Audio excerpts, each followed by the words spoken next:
Est-ce que tous les non-croyants iront en enfer? La réponse de Jésus-Christ pourrait te surprendre. Beaucoup de gens pensent, ceux qui ne croient pas en Jésus iront en enfer, et ceux qui croient iront forcément au ciel. Mais si tu penses ainsi, tu n'as peut-être pas encore vraiment compris l'Évangile. La Bible n'a jamais dit « les bonnes personnes vont au ciel et les mauvaises vont en enfer ».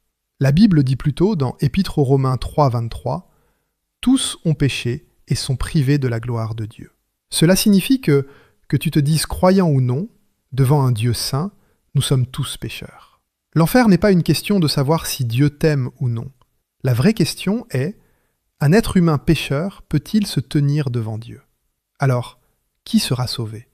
La Bible dit dans Évangile selon Jean 3, 16 « Dieu a tant aimé le monde qu'il a donné son Fils unique, afin que quiconque croit en lui ne périsse pas, mais qu'il ait la vie éternelle. » Mais Jésus-Christ nous avertit aussi dans Évangile selon Matthieu 7, 21 « Ce ne sont pas tous ceux qui me disent « Seigneur, Seigneur » qui entreront dans le royaume des cieux, mais seulement celui qui fait la volonté de mon Père. » Autrement dit, dire simplement que tu crois ne suffit pas.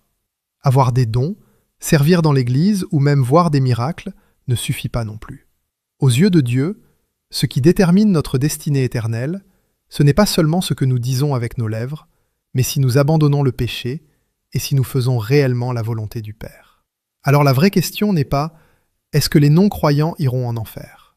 La vraie question est plutôt « devant Jésus, suis-je cette personne qui dit « Seigneur, Seigneur », mais qui continue à vivre dans le péché? Tu peux avoir grandi à l'Église et pourtant vivre dans le mensonge, la haine ou des relations impures.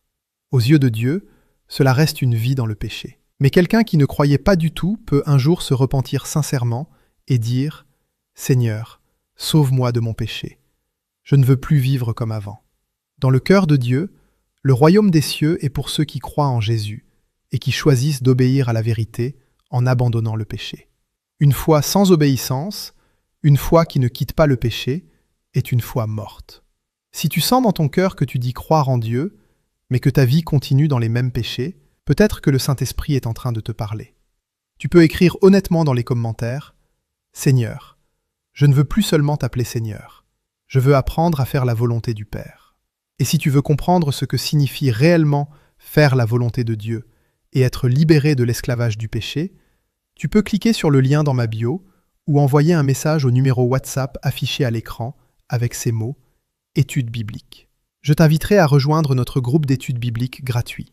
Ensemble, nous écouterons la parole de Dieu, la vérité qui brise la puissance du péché et transforme nos vies, afin que nos noms soient écrits dans le livre de vie.